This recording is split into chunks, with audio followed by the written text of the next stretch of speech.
Me. So, I was planning on a seminar how to get a neck hernia in 3 easy steps, but somebody put the screen down. Thank you. So, hi, my name is Peter. I run WrestleMania. I have already talked to some of you downstairs during the retro bursary. That's first. I want to find out who I have here in front of me, lovely people. This is about arcade cabinets and arcade games. So the question is, who has a cabinet at home? Raise your hands. 1, 2. Yeah, you're getting one. Alright, who has tried to build one and like failed? Come on, let's go. Alright, so who kind of wants one? Hello to the first 2 rows. So I hope this thing doesn't feedback, by the way, it shouldn't. So, who is me?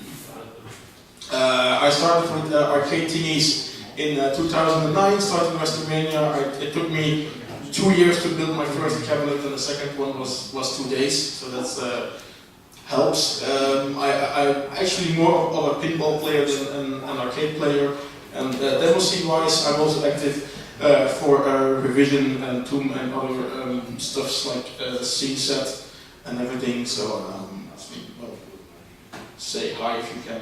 Now also because you can do things many ways, this is my way. If you don't like it, please be free to have your own presentation and correct me. This is a standard NAG disclaimer I have put in after a certain show in the UK. So. Let's get down to building an arcade cabinet. It's actually very easy. You have your cabinet, you have your screen, you have your buttons, you have to connect it like this. I already told to some people it's going to be a very short presentation. Are there any questions?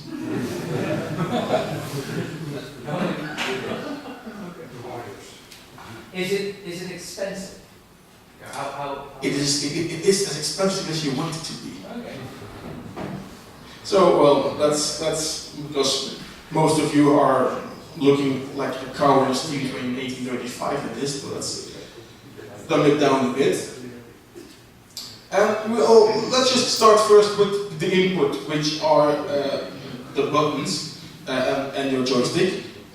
Your game in the middle is where all the calculations and the CPU things happen, which will output to your monitor and your speakers. And to make it all nice, we have some blinking lights at the top. Now, to make this happen, you need certain magic. We have orange magic and we have green magic in this presentation. Any colorblind among us? Good. So, inputs are buttons and joysticks, but then again, we can even dumb it down a little bit more, because joysticks and buttons are actually controlled by your new best friend, which is called the micro switch. It's a small switch with 3 connectors. You have a common one, which is your ground, a normally closed, which we do not use, and a normally open, which is the one we will go for to get our signals into our central computing box in the middle. Which one's which? This one. Patience, my own Padawan. So, all your comps, you can just daisy chain them together. You can make any one big wire out of it, connecting one to the other. It'll be just fine. If you ever have an arcade cabinet where some of the buttons don't work, or like half of the control panel doesn't work, that's your first thing to go for, because your ground cable will need to pass every single button and switch and joystick inside your cabinet. Also for your coin doors, for your maintenance buttons on the inside. If there is no ground, they will not work. This is where you can repair about 25 to 20% of an arcade cabinet in the ground loop. If you lose your own cabinet, if you have an issue, this is the first place to go. Take a multimeter, go from your first button to the last button. If you hear no beep, check your cable. So from that, we have our normally closed button, and this is where you hook up your signal from. There is one cable goes into the lovely total cable of your cabinet. Please don't connect it to multiple terminals. And also, as you will see from this point of view, the top connector is never used here. If you actually would use it, you would give a signal unless you push the button. So we hook up the cables, and you can do that using two ways. You can either use a JAMA cable, or you can use a device called an iPack. Now, what's JAMA? JAMA is short for the Japan Amusement Machinery Manufacturers Association, which exists since the 1970s. They have their own big show every year. It's called the JAMA show. It's in Japan, where they present their latest games. And in the early 80s, when you wanted to put another game in a cabinet, you would have to make the entire cabling again, which took too much time. So they said, well, okay, let's standardize the cable. And in 1985, they made the standard JAMA cable, which has, for 2 players, each player has 1 joystick with 3 buttons. You have start buttons, coin buttons, you have some test switches, everything is in there.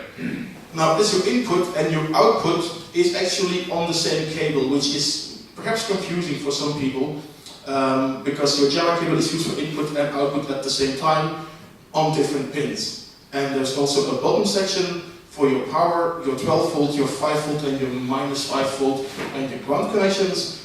Your 5 volt is what the logic runs on. So that's what actually is running your board, your computer. And the 12 volt line is mostly used only for your sound amplification.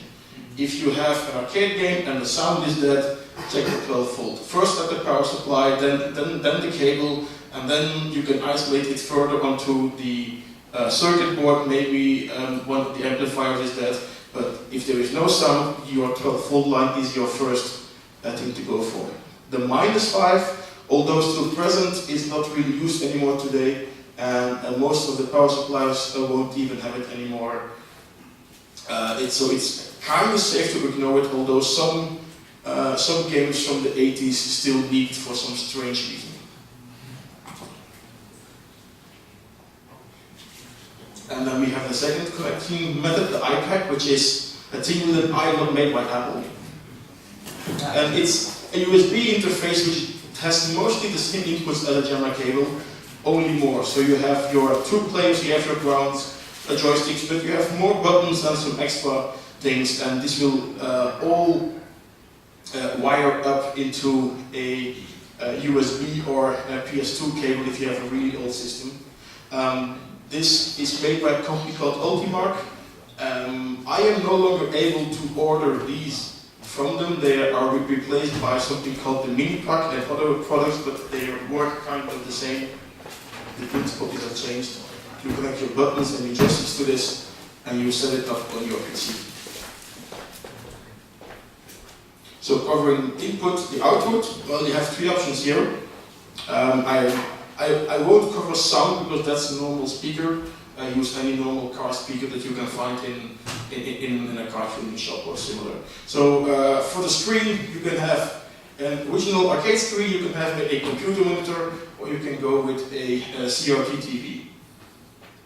Okay, best thing would be, of course, the original monitor, but they are getting quite hard to find. Why? Because they have not been made in the EU for the last 10 to 15 years. So imagine finding an old TV that's 20 years old and has been switched on for 15 years every single day for 8 to 10 hours. Pretty slim chance you're still going to find one in good condition. They're hard to maintain because the cheapest supplier could supply 5,000 of them, so simplifying the schematics is really hard. And hooking them up to a PC inside your cabinet is well, not really easy, but there are some ways around it. We'll get to that later. You can also get a computer monitor. You can still get these, although they'll be very heavy and they come with nice plastic things around it that we don't need. But the problem is that they keep the screen together. It's better to put it on a wooden shelf inside the cabinet and then mask it as much as possible. and go with that, or you can go with a CRT TV. You can still get some TVs quite cheap, although again connecting them up will need some soldering and some cable to do that. For now, okay, how do we do this? Some theoreticals. First of all, you will hear me say things like 15 kilohertz and 21 kilohertz quite a lot, because one is not compatible with the other, but some of them are actually quite related. So how does this work? This is the refresh rate. You know your vertical sync, your 50-60 hertz, that's a common number. I think from your older TVs, from your retro equipment, it's 50 hertz or 60 hertz horizontal refresh rate. Right? There is what we have here is the not the time it goes up and down your electron beam, but the times it goes left and right per second. Meaning that if you do this at a RGB or SCART level, you have about 300 lines, and at 50 hertz, that's 15,000 times left and right a second that your electron beam goes. That's your 15 kilohertz signal. If you do this for a VGA resolution, which is about 510 lines at 60 hertz, you end up at about 31,000 times left and right a second. That is your 31 kilohertz. Both systems are incompatible. You can get a VGA screen to do RGB with some tricks, and then you will have two copies of the 50 kilohertz screen and the 21 kilohertz screen side by side. You can use this for debugging, but don't use it for more than an hour, because the electronics or the VGA really don't like this. But then, yeah, how do we do this? So what we see is we have our arcade board, which will give a nice 15 kilohertz, and it'll put this out onto your monitor and your TV without a problem, because they speak the same speed. They're both working for 15 kilohertz. And your PC will go to your VGA monitor at 21 without a problem, because they also speak the same language. So to make this happen, we need to put some kind of the magic in between to make one talk to the other, which is not really its native product. And for that, you can use the video converter board. These are small PCBs which will input a VGA and output a CGA or 15 kilohertz, or the other way around. So this will take care of the video part. Of course, you need to do some more, because if you want to use a specific JAMA cable, you need the IPAC's big brother, the JPAC. And what this does is it replaces the arcade board into your JAMA cable. This will sound very confusing now. I have pictures later. Also important to know is that your JPAC will not translate from 31 to 15 and 15 to 31. You still need special hardware and software for this. And examples here are the arcade VGA board, or you have software which is soft 15 kilohertz, as actually most of your VGA chips in your laptops, in your computers, they are perfectly able to generate a 15 kilohertz signal, but because your Windows virus says you will never need this, it's not in the options.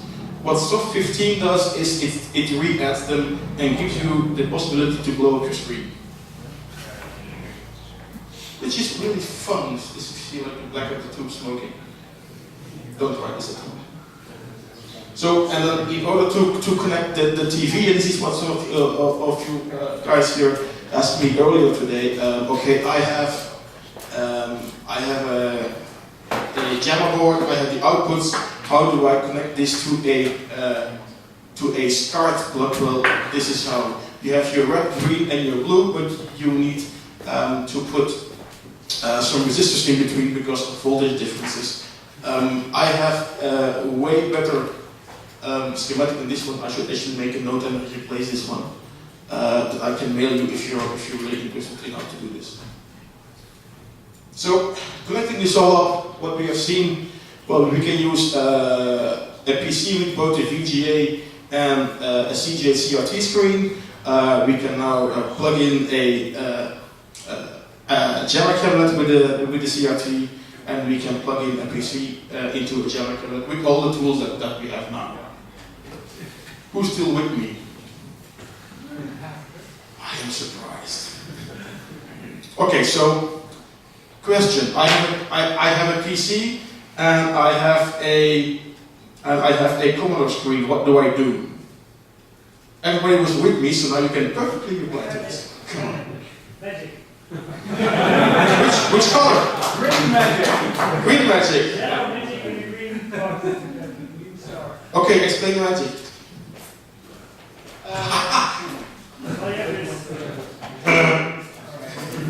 Okay, so how do we do this? Using a VGA monitor with the PC. Again, we start at our joystick and our button through our good friend, the micro switch. All of this will be fed into the iPad. The iPad will talk USB to our PC in the middle, and our PC will output to Mr. Heavy Monitor from Iyama 22-inch. This is the easiest solution. If you want a basic main cabinet, this is the way to do it. If you however want to say, well, I don't want to use a VGA monitor, I want an old TV, or I want an arcade screen, we start again with our joystick and our buttons, we go to the iPad, we go to the PC, and then we need to convert the video. This is the green magic with the yellow thingy around it. And then onto your screen. Also a note, I have people come to me and say, oh, my screen was dead and I have been poking around with a screwdriver inside it while it was on. Will it do any harm? People look at me with a strange face when I say, thank God you're still alive. There is actually 15,000 volts in there on places where you do not expect it. Don't do that. Yeah. Even when you leave your screen switched off, even for a week, you could kill yourself. So please be very careful when you try to do it. Now, I know this is a crowd which at least has 2 brain hemispheres, so you're good, but I've seen other people. So, now we do this for a JAMA cabinet. This is your arcade machine as it would be out in the streets or at a festival or a bar, whatever. So again, we start with buttons and joysticks, but now we put it into our JAMA cable. We use the input pins. This goes out to our PCB, back into the cable, and then out of the screen. Out to the screen. Nerd question, which PCB is this? It's a green one, yes. Street Fighter 2. Outone does not use a JAMA cable because it's a driving game, by the way. Driving games never ever use JAMA. The driving games, if you find a arcade cabinet which is a driving simulator and say, oh, I can put a PC in this and make my ultimate driving experience, don't make it your first project. The cabling in each machine is different. There is no standardization. You have 3 to 4 different input methods which you need to have to work at the same time. When people come to me and say, oh, can you please rebuild one for me, I usually refuse unless they really mean it. And then I guarantee nothing because I'm a lazy fuck.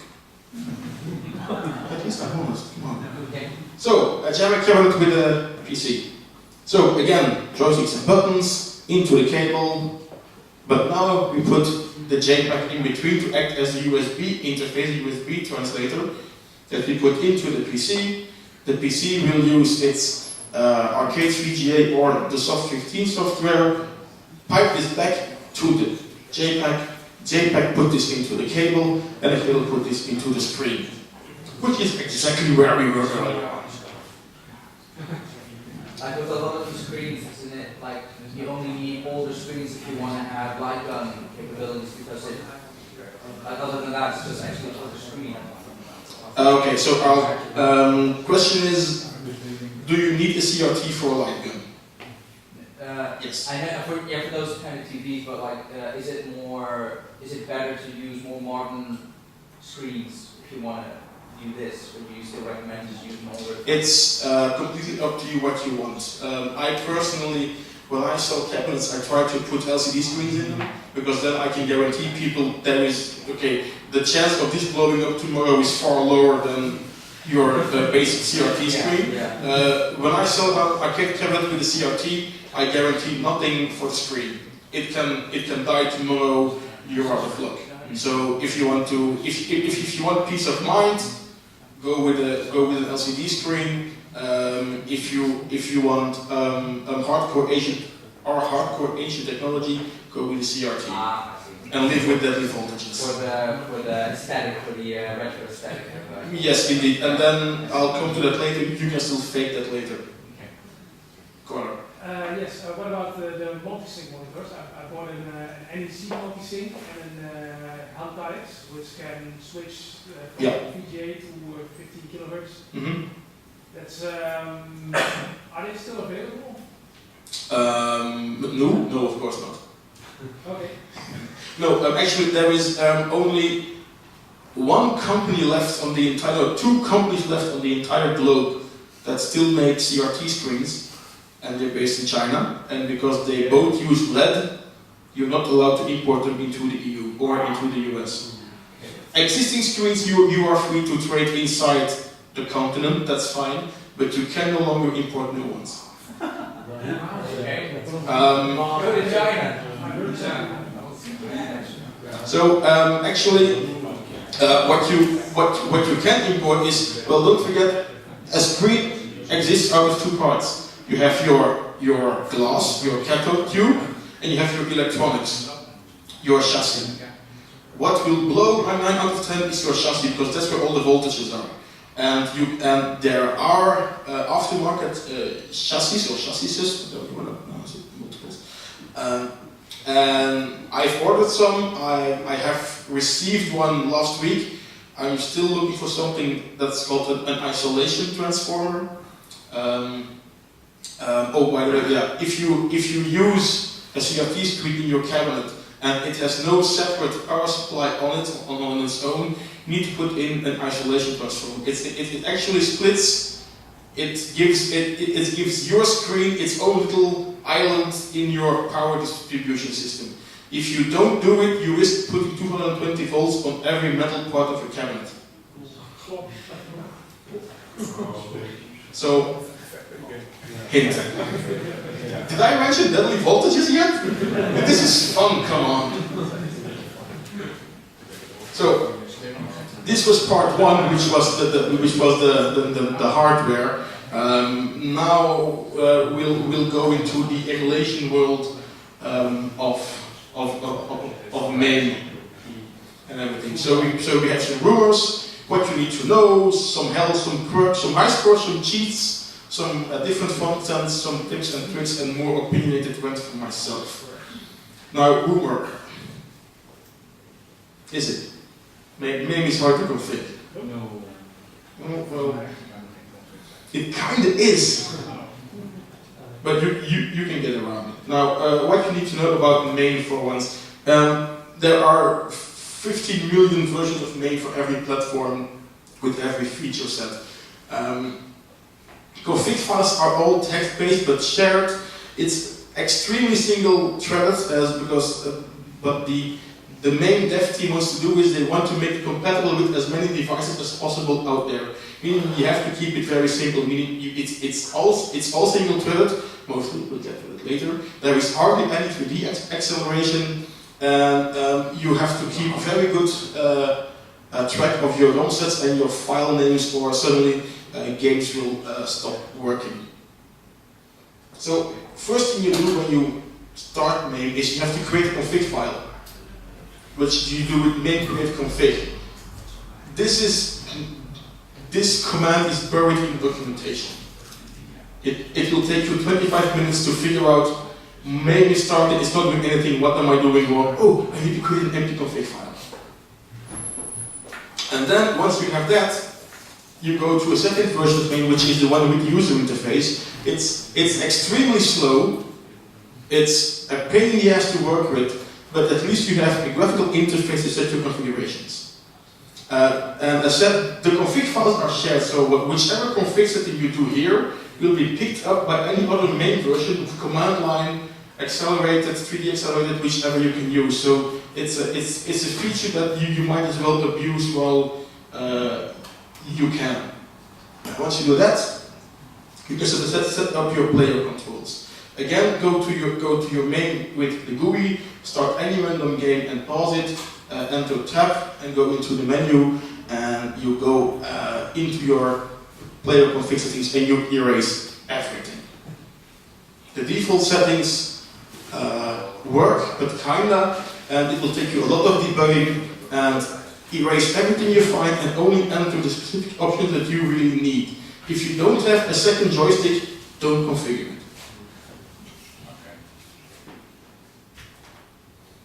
Also, for instance, well, because I did mine on a Belgian PC, the main thought I was speaking French. So although it might localize it, it'll still work. And although, let me go back for a second here, you see player start, the ampersand on top here, this is the general player control. You see the ampersand there for player one start. It actually doesn't work because there's a second menu with exactly the same option, which does work. And once you do that, extremely be careful that you go to your previous menu, return to game, unpause the game, quit the game, and only then will your config changes be saved. Now, sticky keys, which is a option that pops up as the default buttons in main for button 1, 2, and 3 of player 1 are Control, Alt, and Spacebar, which are also linked to the sticky keys in Windows for people with impaired vision to blow up the screen or rotate the screen, etc. And these are pop-up menus which will come to your screen and ask, do you want to blow up your screen to a bigger font size? And you activate the menu by pushing Shift 4 times, which is really bad when that's configured to your second button. So you have to disable sticky keys. And it's go into the settings, and although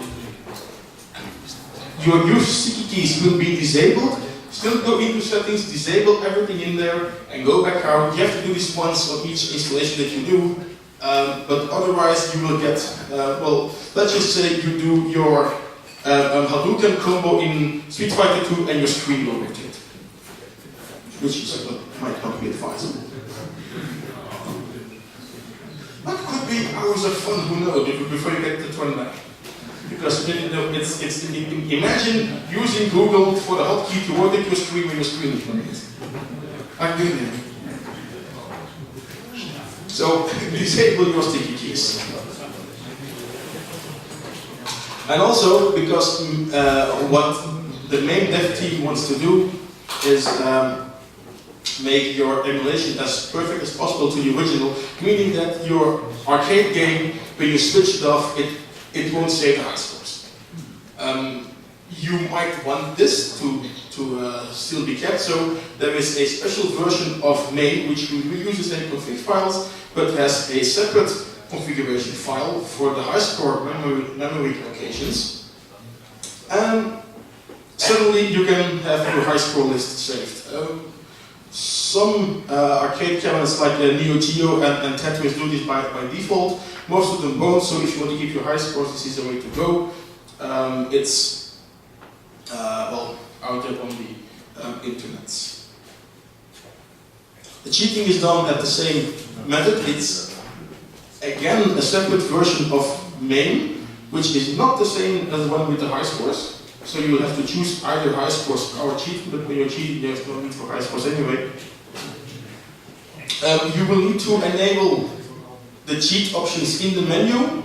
You can go to the config file, look around for 30 minutes, or again use the graphic version really quickly, set your setting, quit it, and open again. And go to your regular version of main, and you will have a cheat option inside the menu. So, thanks for the code, by the way. What we have now is a working main, but it's all command line, or you're using the graphic interface, which is quite cumbersome. You want a nice menu to be there, and you have a thing called frontends. Most known are today Hyperspin and Maximus Arcade. Hyperspin is really nice. It's a really nice eye candy, but it's really hard to configure. If you feel lazy, there is a 10 terabyte torrent out there with a fully configured Hyperspin and every possible game imaginable. If you can get your ISP to download 10 terabytes, please give me a artist copy. I use Maximus Arcade, by the way. It's easier to configure, but it looks simpler. So when we've done that, some tricks to end. And that's, well, slow CPUs. What? I can't have a slow CPU? Yes, you can, because don't forget that main is very single-threaded and not really accelerated. So you will have slowdown when you not expect it, and when you say your emulated Tekken game will quite happily run at 60 frames a minute. So you can enable automatic frame skipping, so your gameplay might drop from 60 frames a second to 50 or 52. Normally you won't notice that much. It's a nice option which is hidden inside the advanced settings again of the GUI, but it can be a lifesaver. The first indication that your main is running out of CPU, by the way, is that your sound will lag. It will stutter, it will lag behind, or not play at all, or it will loop the same sample for 5 seconds and then just stop. That's your first indication that your CPU cannot handle the load. And for people who will use LCD screens, you of course have no scan lines, and there is a scan line effect. It's a PNG overlay that gives kind of a retro effect. This is in software. It's an overlay in the graphics card. It takes no CPU, and it's actually a pretty okay result. You can also go for a hardware device, which is not in the presentation yet. That's a scanline generator. It's a small device that has a VGA in, a VGA out, and with some transistors will again generate scan lines. The schematics are out there. You can solder your own if you want to, or you can buy one ready-made for 60 euros, which is quite expensive, which is why I don't have them. So I would go for the PNGs. The result is not exactly the same, but it's getting close. And as said, main is not multi-threaded, but it is a tiny bit. You can offload your video, frame buffer to a second thread, and you can win 3 to 4% of CPU usage by enabling multi-threading over here if your CPU supports it. Honestly, I never used it. So there we go. Now, you will always be able to tweak your arcade cabinet. You can, of course, change buttons, you can change joysticks, you can change the screen. Also, your main will never be perfect. You can change your audio amp, you can clean it, it will make a big difference. And you can always improve it. So, if you are really going for main, set it once and get a decent drum set. The search engines are your friends for good torrents, if you really want to, and go from there. Sadly, I cannot help you with that. Use the Googles. And that is all I have to say. I know that the last part was kind of blurry and in a big block on your plate. So who's still with me? Who has questions? And who just wants to go home? Shoot. Did you already get the question about the price of such a cabinet? A cabinet without a PC is Well, so if you put in a new PC screen, you're at 500 euros. If you can reuse the arcade screen, you're at 300 euros. And then a PC, well, when you go for PC horsepower, any old Pentium 4 is more than strong enough to run all your emulation that you need. So get any 200 euro PC and you're set. Level of disk space, I think a decent main ROM set will set you back 30-40 gigabytes. It will not have everything, but if somebody wants the weird Pono Mahjong games, you can get them yourself. Other questions? In front. Can you use Raspberry Pi as a computer? Yes and no. So the question is, can you use a Raspberry Pi? Technically, yes. Although, in order to make the Raspberry Pi as cheap as it is using very old, very underpowered CPU. Certainly on the graphics part, it has some issues. So, Well, it can't support all games, right? well, there are specific builds coming out. So it is a work in progress. Do you run like 18s arcade games, not necessarily like Virtua Fighter or anything like that? Well, a virtual fighter is out of the question even in software today. Oh, right. Well, no, you can, but on a really strong PC. So, well, your late 70s, early 80s games, these should Raspberry Pi run. is too slow, I guess. But- I don't know. It's on the Raspberry Pi. It's a work in progress. Technically, yes, but there's improvements that I'm not really following them, but I know that cores get updated and released. So it's work in progress. There was another question in the back somewhere. Let's see, back row. Yes. Where do you get those cabinets? I get my cabinets from operators who have warehouses full of them. When the entire Where are those warehouses? Magazijnen. It's when most of the arcade business died here in the mid-90s, people were stuck with arcade cabinets and pinballs. And the pinballs they could sell off to the home and they disappeared, but nobody wanted an arcade cabinet with that screen because you could do nothing with it. So I have 5 stock operators in my phone book who say, "Hi, it's me again, how much for 20? Right. If I want one, I have to call you. Yes. Empty cabinets start at 70 euros as is, 100 euros cleaned.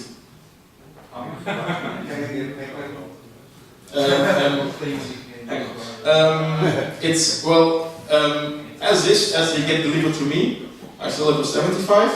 If I have to clean out 10 years of rat nests, it's 100 euros a cabinet. The best one, that's, well, if you want that CRT in there, yes, you can keep it. Yes, the working ones I clean and put on the market for 275 to 300 euros. But that's with a working CRT and a generator. Another question is, if you want to play all main games, what kind of button interface do you need on there? Are there also cabinets with 2 joysticks and buttons? Yeah, okay. No, that's actually a pretty good question. What I've seen is people that do too much. They make a 4-player cabinet with 8 buttons per player, with a trackball in the middle and a spinner on top, and all they do is play Pac-Man on it, where you don't even need a single button. So the question you need to ask yourself: what do I want to play? Do I want to play the 80s classics or the early 90s? 3 buttons is enough. No, it's your attack, jump, magic. That's your Golden Axe layout. If you want to play the fighters like Street Fighter 2, that's 6 buttons. And your Neo Geo is 4 buttons. If you go for Mortal Kombat, Killer Instinct, that's also 6 buttons in different layout, but it's 6 buttons also for NBA Jam. People who put 8 or 10 buttons on a cabinet really don't know what they want. But yes, cabinets, to answer your question, cabinets come in with 1 button, 2 buttons, 3 buttons, 1 joystick, 3 joysticks. It's my personal stock rotates about every 3 to 4 months. And they're all the same price then, or? They are mostly in the same price level. It depends on how much I get them for. Yes, they're in this.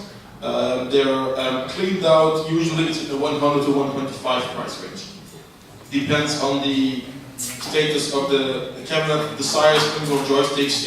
If I've had a batch of cabinets which were JAMA cabinets, but the screens were this, so I removed the screens, cleaned them, but kept the cabinets, the cabling and the joysticks in place, so they were original.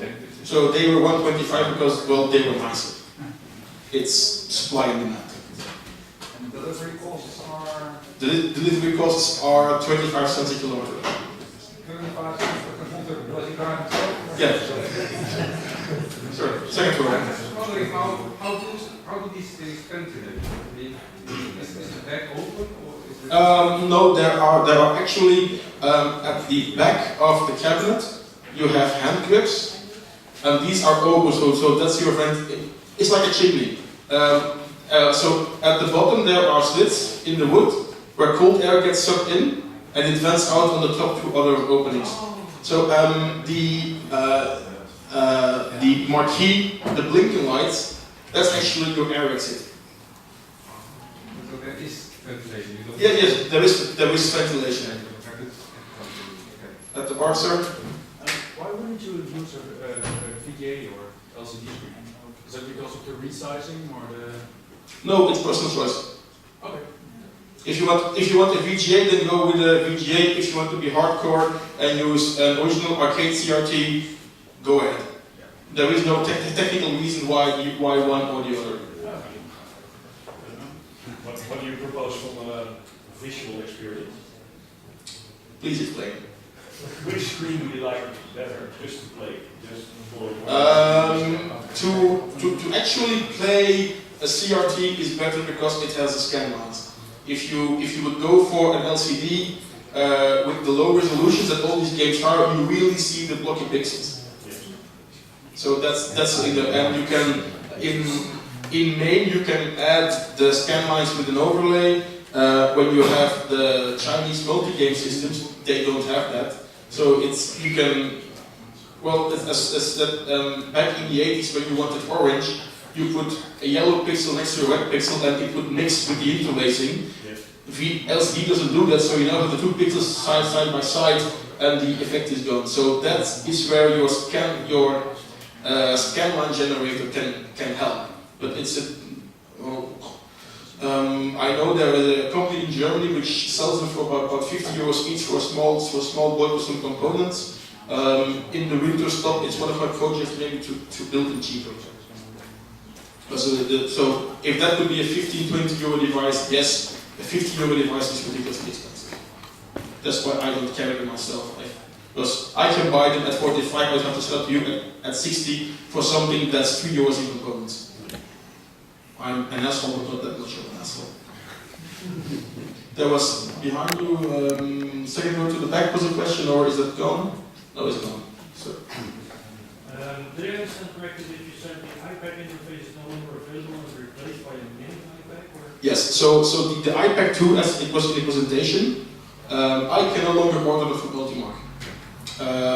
They have been out of stock for a year. They're not restocked, but they have now different models, which is called the mini pack. And the mini pack comes no longer with screw terminals, but it has a small wire loom that you can just slide on the connectors of your micro switches, so there is even no more soldering involved. And the price is the same. It retails for 50 to 55 euros. The iPad or the new iPad interface is the way to go, or other interfaces? There are other interfaces on the market. Also one I have used for single player cabinets is more, I always forget the name, it's the PS360 Plus, which is made by some nice people in Sweden, and it's actually meant for the people who want to build their own console joystick. So you have one joystick plus eight are 10 buttons. It runs its own OS, Linux based. It's multi-platform. It's auto-detect PC, PlayStation, Xbox. You have adapter cables for GameCube and Super Nintendo that you can put in there. If you go for a one-player cabinet, that might be an option because your mini pack is always 2 players, and in a one-player cabinet you will have like 32 cables hanging there doing nothing, which is a waste. And price-wise, they're at the same level. So yes, you have some alternatives, although the mini pack, iPack, JPack is most well known, and also the one of the better supported, although the configuration program is a terrible pain in the ass. Other questions? Will this presentation be programmed? It actually already is. If you go to westmania.be, there is a section called Talks and Presentations, and it links to the PowerPoint of previous editions. There are some YouTubes of this presentation in Germany and in Finland, so it's all out there. So. Have you also made pin main? No. I have set up pinball machines at home. Why do I need pin main? Actually, no. It's getting there on a software level. There are now packages coming out which install your emulation and your front end and your menus and your multiple screen support in one, which was a tremendous job earlier on. Now, for connecting your buttons, your left right flipper buttons, your start button, your launch button, you use an iPack as well. That's exactly the same method. You just don't use every input that's available to you. And then you can also put in USB accelerometer for the nudging, but I haven't seen one yet that's accurate. Yeah, actually, Yeah, it wasn't any easier to just make your own. school problems gets a few minutes what you want. I'm working on it. Well, We are working on demoing the pinball, but it's work in progress. Because if you want to go completely off topic now, if you want to build your own pinball machine, there is a system called the PROC, P-ROC, which is a USB and I think it's Python-driven interface for your pinball machines, and you can control your lights and your moving parts, and you can read your inputs from anywhere on the field. You can use a standardized 8x8 matrix from Williams, and they now have a new version where if you don't have your Williams layout, you can just plug in modules with 8 inputs and outputs everywhere on the play field. So it's a lot easier to do that. People are building machines on that, and it's actually starting to look really nice. Oh, okay, you will like Freddie Mercury doing that now. I once saw a video of, suppose I want 6 buttons on there, that they are LED lighted. Yes. They light up the buttons which are used by the game. So Yeah. if you have 6 buttons, is that something you know? Or? I know, yeah. There are, I know Ultimark sells a LED driver Yeah. that actually matches arcade and hyperspin support. And you can indeed then activate the LEDs on the buttons which are used. You have to configure this game by game, of course. So every game needs its own config file. Yes. There is actually, I think since 2 days ago, a new Kickstarter project from some guy, obviously, and it exists out of it's a 4-player interface, and every button has an 8-bit RGB value, so it's 16.8 million colors per possible button in an RGB LED. And his demonstration box is really the 4-player monstrosity of Doom, with 8 buttons and 4 joysticks and 2 trackballs and a spinner. But yes, you can do that, and well, it's if you want to configure it, have fun. If you want to pay me for it, have fun. But I won't do it for myself. Next. Okay. Thank you for the presentation. All right, thanks.